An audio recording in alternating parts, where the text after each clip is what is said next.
Alors, aujourd'hui, l'invité de la semaine, c'est l'entraîneur argentin du Beauvais Rugby Club, plus connu sous le nom du BRC, qui évolue en Fédéral 1 cette saison.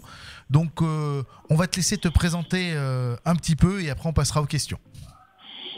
Bon, bonjour à tous, c'est Esteban Devich, entraîneur et manager général du club.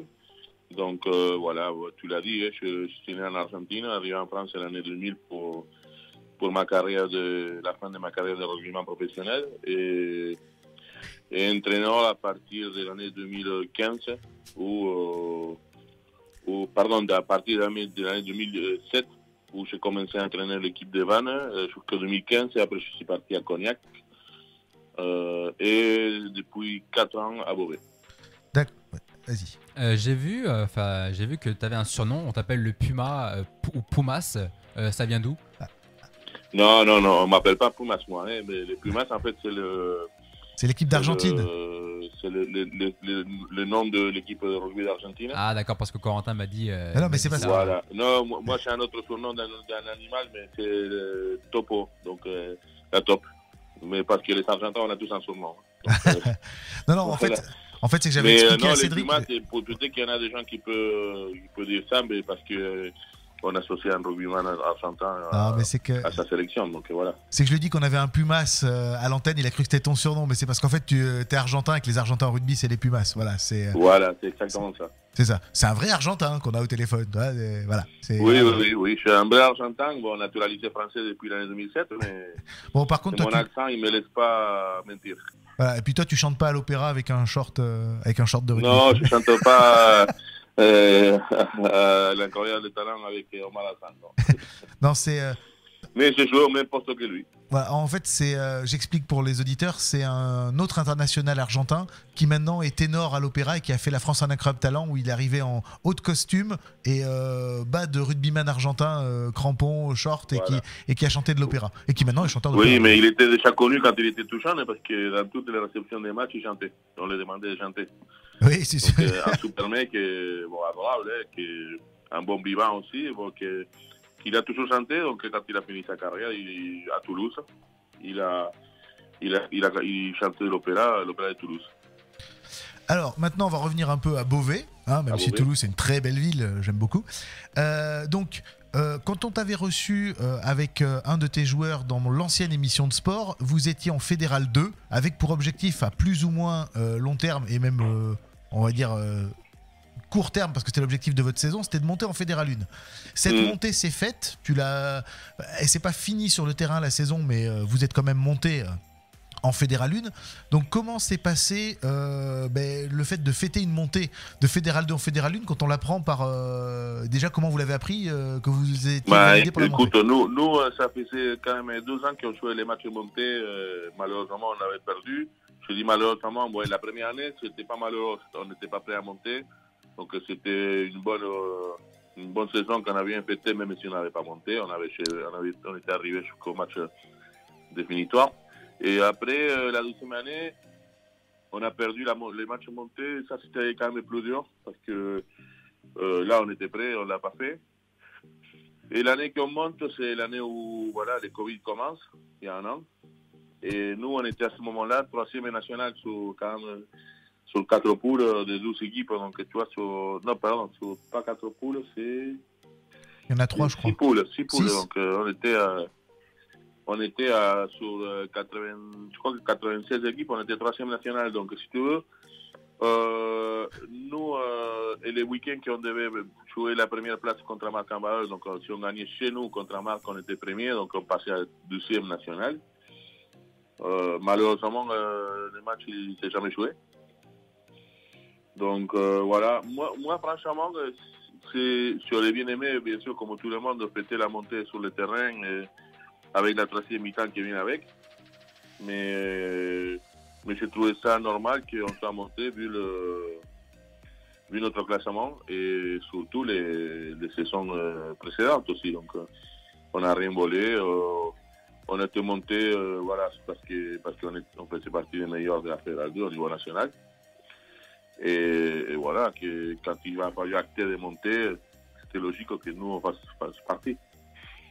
Donc voilà, maintenant, malheureusement, cette saison, ça c'était dans la continuité de l'année dernière, donc avec des Covid, comme tout le monde le sait.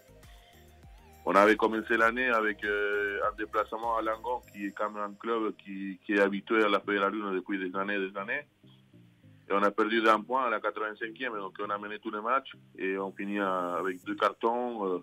Un bon match à la maison, hein, comme il peut en avoir dans le sud-ouest. Donc c'était un bon match pour un premier match à Paix de la Lune, c'était un bon match. Malheureusement, on n'avait pas la victoire, mais on a pris un bon défensif. Et après le deuxième match, on a tombé contre Marc-en-Barœul. C'était le match qu'on attendait et on a gagné. Donc on avait bien commencé l'année. Bon, après on a joué contre les équipes de haut de tableau qui c'était moins bien. Mais je pense que l'équipe est en train de s'adapter à la nouvelle catégorie parce qu'il y a quand même pas mal de nouvelles règles. Et malheureusement ça s'est arrêté. Donc voilà, aujourd'hui on prépare la saison prochaine. En attendant que le Covid nous laisse tranquilles. Alors, l'objectif principal du club, maintenant que vous êtes en Fédéral 1 la saison prochaine, c'est de stabiliser le club en Fédéral 1 ou juste un maintien, ou d'essayer de voir plus haut si vous avez les infrastructures, les joueurs. Les objectifs du club, en fait, c'est aujourd'hui, on travaille beaucoup, même si on ne joue pas. Avec les présidents, on travaille beaucoup sur la structuration du club. Il y a beaucoup de choses qui sont en train de se faire aussi avec la mairie qui nous apporte du soutien. Donc l'objectif c'est l'année prochaine continuer à grandir sur tout ce qui est les fondations du club, donc la partie administrative, la partie sportive, les jeunes, les salariés, la salle de muscu, le terrain, tout ce qui fait les corps du club, on va dire. Et donc l'année prochaine, on espère faire une belle saison. Donc quand je dis une belle saison, c'est bon, les maintien très vite, mais après essayer d'aller dans la moitié haute du tableau. Si tu décroches les playoffs, t'es content, quoi. Ah oui, voilà. Cette année, les playoffs, c'était la 6e place. Donc si on peut faire un tour en playoff l'année prochaine, ce serait très bien. Et après, voilà, continuer à structurer les clubs parce qu'à moyen terme, on aimerait bien faire partie de la poule nationale, en fait, de la poule des clubs qui sont structurés et qui peuvent aspirer à une montée plus tard.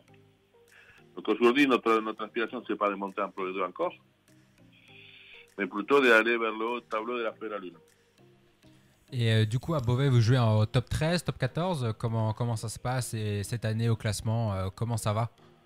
Non, mais le classement, comme je te dis, on a joué que 5 matchs, donc ça va rien dire le classement.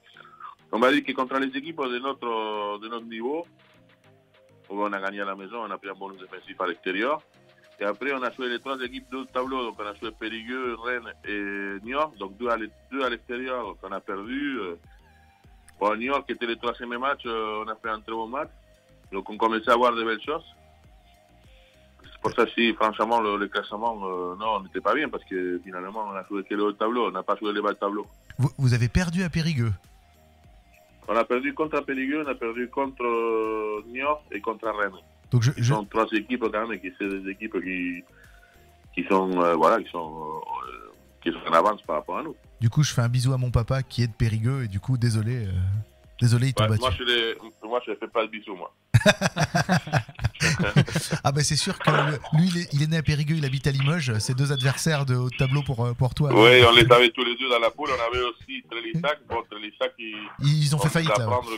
Ouais, ils repartent en Fédéral 3. Ouais. Ils ont déposé le bilan. Ils ont déposé le bilan, ouais. Bah sinon, si t'aurais fait 2 déplacements en Dordogne, t'aurais vu les jolies forêts de là-bas. Ça fait plaisir. Hein. Bon, j'aurais juste marché le programme, je pense, après pour Alors, mais après, moi je connais Périgueux, je connais Trélissac, c'est impossible d'avoir 2 équipes à faire la Lune qui sont proches de 10 km l'un de l'autre. Ah ben, tu peux le faire à vélo. Hein, ouais, même à pied. La différence entre les 2 stades, il doit y avoir moins de 9 km. C'est un peu la banlieue de Périgueux, Trélissac. Ah ben ça se touche, t'as le panneau Trélissac et Périgueux, c'est dans la même rue, ça change de l'un à l'autre. Ouais, donc là, c'est pas possible. Les Trélissac, en fait, ils sont montés les jours où Périgueux avait fait son dépôt de bilan, parce que les joueurs de Périgueux, ils sont passés à Trélissac, et là, maintenant, ça s'est fait à l'envers. Oui. Non, mais c'est pas possible d'avoir 2 clubs de rugby à moins de 10 km. À ce niveau-là, c'est compliqué. À ce niveau-là, non. Mais là où l'agglomération là-bas est intelligente, c'est que tu as le rugby à Périgueux, tu as le basket à Boulazac et le foot à Treissac. Les 3 villes se touchent et chacun a son sport. Et du coup, ils arrivent à peu près à s'en sortir comme ça. Et Treissac, en rugby, c'était un peu une anomalie, entre guillemets, Voilà, c'était comme je t'ai dit, il y a 5-6 ans, il y a Périgueux qui était monté en Pro 2 et après il a fait des Pro du bilan. Donc les joueurs qui étaient à Périgueux, ils sont restés à Périgueux vivre, mais ils jouaient à Treissac. Donc c'est normal que le club a monté parce qu'ils avaient quand même des joueurs de qualité. Oui, et la Périgueux est remontée, donc du coup, ça a reversé. Des coups, c'est pas possible, c'est plus possible. Donc, c'est la logique des choses, c'est ça. C'est comme si nous, à Beauvais, on avait Gouancourt à faire la Lune aussi. Donc, c'est pas possible. Alors, après, tu es un peu le spécialiste d'entraîner les équipes de haut niveau fédéral dans des coins où le rugby est pas, c'est pas le sport numéro 1. Tu as quand même entraîné Vannes. Maintenant, tu es à Beauvais. C'est pas trop la Bretagne et la Picardie, c'est pas trop des coins de rugby au départ. Donc, toi, tu viens d'Argentine, qui est pas un pays où c'est le foot le sport numéro 1. Même si le rugby est quand même très important en Argentine. Ouais, c'est un sport majeur aussi, voilà. ouais. Mais tu es arrivé en Bretagne. Bon, Cognac, c'est encore autre chose. Cognac, tu es dans le sud-ouest. Là c'était pays du rugby. Cognac, c'est un club historique. Mais il faut savoir que moi, si tu veux, oui, j'ai les diplômes qu'il faut pour aller entraîner même en top 14. Donc là, il n'y a pas de problème. Mais moi, je suis un peu fait à l'ancienne. Moi, j'aime bien prendre un projet et pouvoir avoir la globalité du projet. Et aujourd'hui, bon, mon meilleur copain, de mes meilleurs amis, c'est encore l'entraîneur de Vannes, qui est le même qui entraîné avec moi, donc Jean-Noël Spitzer. Et Jean-Noël, en fait, quand je suis allé le voir il y a 15 jours, on se retrouve à 7 h du matin au club pour boire un café. Et quand je commence à voir les staffs qui arrivent, tu as 3 préparateurs physiques, 4 kinés, et les spécialistes de mêlée, les spécialistes de défense, les spécialistes... Ben, je me dis, mais attends, et toi, tu fais quoi maintenant? Parce que, en fait, si tu veux, mon problème, c'est que moi, j'aime bien être dans la partie, on va dire, administrative, formation.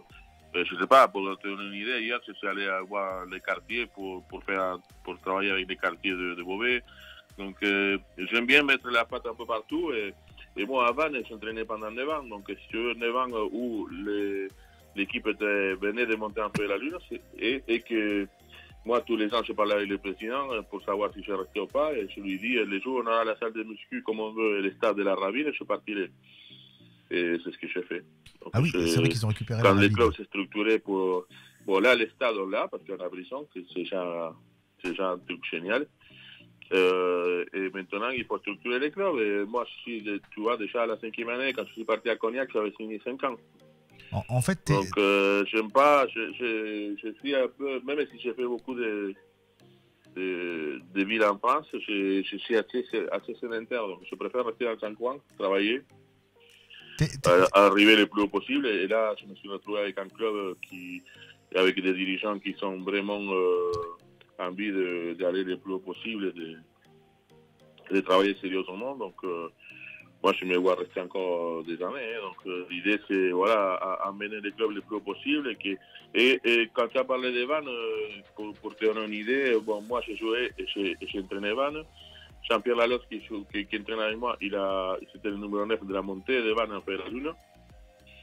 Et le président Olivier Normand, il est allé visiter les clubs de Vannes pour les structures, pour voir comment c'est structuré en fait. Donc, on est vraiment sur un projet qui tient un peu comme idéal Vannes en Bretagne. Donc nous, on voudrait faire un truc comme ça en Picardie avec Beauvais. Est-ce que tu pourrais te décrire un peu comme un artisan du sport qui, à l'ancienne, veut monter avec un projet, créer une équipe un constructeur, quoi. C'est exactement ça, j'aime bien être sur le projet et sur le terrain, en fait. En fait, aujourd'hui, comme je t'ai dit, le rugby est passé sur... Et c'est très bien, il n'y a pas de problème avec ça, mais un staff professionnel, ils sont entre 5 et 10. Bon, moi, aujourd'hui, je travaille à Beauvais avec Jean-Pierre Lalosse et Jean-Marc Gossard, le préparateur physique, l'entraîneur de 3 quarts. Et à 3, on bosse. Bon, bien sûr qu'après, il y a les dirigeants, il y a les présidents. Mais quand je parle de ça, je parle du terrain. On s'entraîne comme des pros parce qu'on s'entraîne beaucoup, mais avec les mêmes têtes, on va dire. Après, si un jour on monte en Pro D2, il va falloir avoir autant de coachs, ou je serai fatigué pour être sur le terrain, je prendrai un rôle de manager et j'aimerais bien faire ce travail-là. Je partirai travailler sur les fondations de notre club. Mais voilà, aujourd'hui, aujourd'hui, avec Jean-Pierre et Jean-Marc, on est vraiment à fond avec ce projet. Et on sent qu'il y a quelque chose à faire. Bon, on va essayer l'année prochaine de faire des matchs les samedis soirs. Et justement pour amener du public et commencer à essayer de créer l'engouement à côté du rugby en Picardie pour que ça pousse, quoi.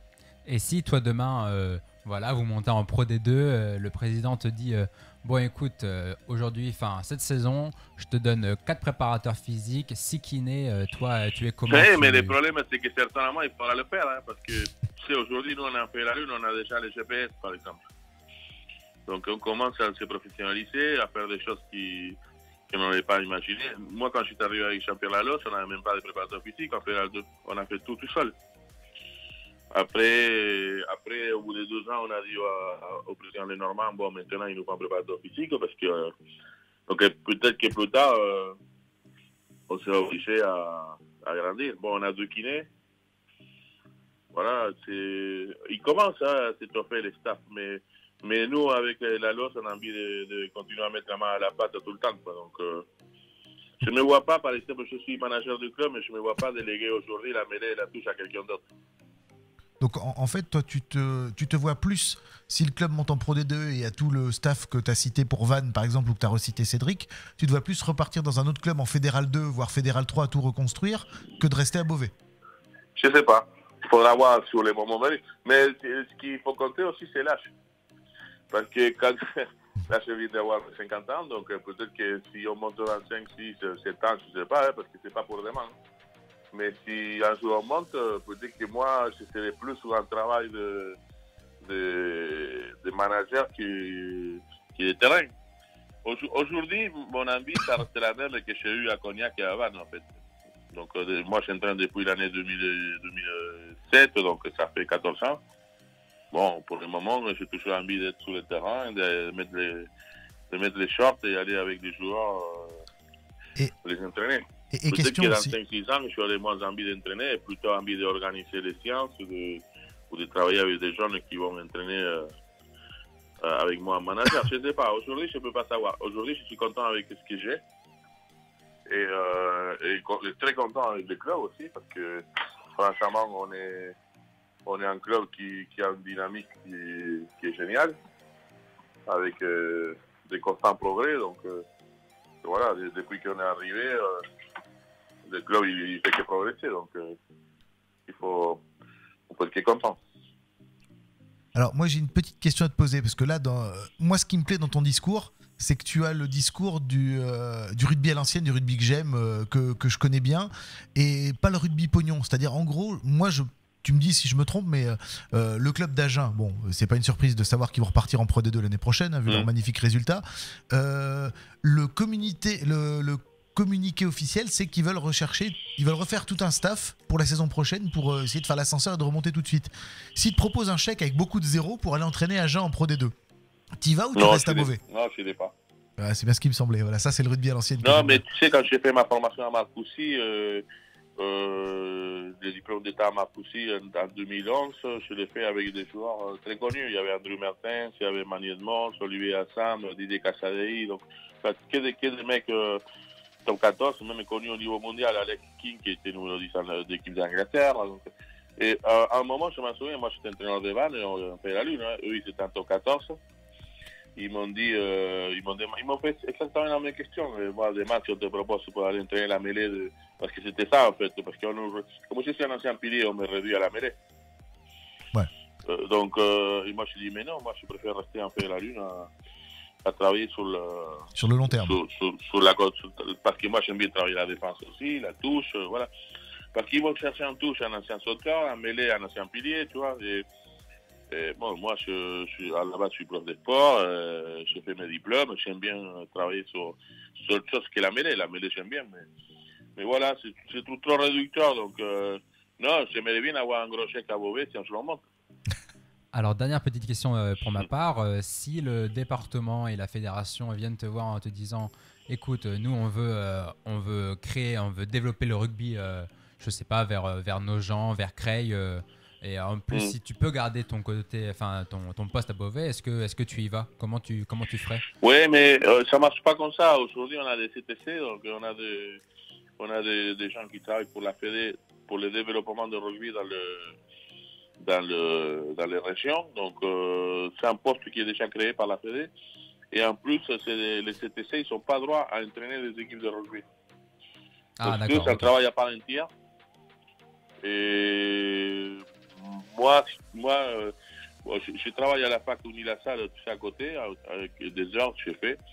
Et ça me suffit largement. Après, le travail de formation, c'est autre chose, tu vois. Donc, moi, je dis jamais que je ferai jamais, mais aujourd'hui, je suis plus sur l'accès à haut niveau, quoi. Donc, voilà, on essaie de former des U23. J'essaye de travailler avec des clubs de côté aussi, parce que l'idée, c'est aussi que Beauvais soit la locomotive d'Amiens ou de Compiègne, tu vois. Alors, l'idée, c'est que si nous, par exemple, nous, on a monté en Fédéral 1, il faut qu'Amiens monte en Fédéral 2. Maintenant, j'ai une dernière question. C'est la dernière question. Après, on va couper l'interview. Mais c'est une question qui, à mon avis, va toucher ton cœur d'Argentin. Si la sélection des Pumas t'appelle et te dit « On a besoin de toi », t'y vas ou t'y vas pas? Bon, écoute, ils sont pas besoin de moi déjà. C'est jamais. T'es un ancien quand même. De là-bas qui travaille. C'est difficile de dire je vais parce que j'ai quand même ma famille en France. Aujourd'hui, ça fait plus de 20 ans que je suis là. Mon fils aîné, il a un enfant. Ils habitent en Bretagne. Hein, tous les deux grands, ils habitent en Bretagne. J'ai du mal à me séparer de ma famille, aller dans un autre continent. Après, pour des travails ponctuels, oui, tu sais, même une autre équipe nationale, on t'appelle, on te dit, tu veux participer soit en 6 nations, soit un truc comme ça, en 6 nations B, ou en Coupe d'Afrique. C'est des expériences que j'aimerais bien faire parce que c'est autre chose, mais sur des périodes ponctuelles. Ouais, on t'appelle pour un mondial. Aujourd'hui, je suis engagé avec un club. Et moi, je fonctionne comme ça. Je suis engagé avec Beauvais. Voilà, il n'y a pas de raison de partir. Tu vois, l'idée, c'est vraiment de continuer à faire grandir et grandir avec mon club, quoi. Eh ben, merci pour tout. Ça fait plaisir d'avoir des vrais professionnels en invité. Tu as été très clair sur Beauvais, sur le rugby. Voilà, on n'a pas trop débordé sur le rugby argentin parce que c'était pas le sujet de l'émission. Mais si on reparle du sport en Amérique du Sud, on te rappellera pour parler un peu de tout ça. Et une petite info. J'espère que tu nous tiendras au courant. Si la saison prochaine il peut y avoir des spectateurs et toute l'équipe de 60 minutes sport on viendra voir un match parce que on était allé voir un match la dernière fois avant de t'avoir comme invité et c'était vraiment très sympa, ambiance rugby classique, c'était cool à Beauvais, puis une bonne victoire de Beauvais en plus, donc c'était assez sympa. Ouais, et je peux te donner une info, on prépare une très très belle équipe pour l'année prochaine. Ah, ça fait plaisir. Ça, c'est du teasing, ça. Ça, c'est du ah là là, t'as fait un teasing pour l'année prochaine. Du coup, on va être obligé de venir voir le match et de te réinviter pour que tu nous parles de la nouvelle équipe. Tu vas être obligé peut-être de m'appeler dans quelques temps pour que je t'explique comment on a fait venir quelques joueurs. Alors là, il n'y a aucun problème. Et dès qu'on pourra revoir des invités en physique, tu seras le bienvenu pour revenir avec un de tes joueurs comme la dernière fois. On pourrait limite faire une interview filmée et mettre sur la page Facebook. Ouais, on pourrait faire une interview pour notre page Facebook. Le match d'ouverture à Beauvais, on pourra venir et on te fera une petite interview. Puis tu nous expliqueras comment tu fais comment tu as réussi à faire signer des grands joueurs. Donc. Oui, voilà. Bon, écoute, on a une très bonne canne à pêche à Beauvais. Bon. Voilà. À bientôt.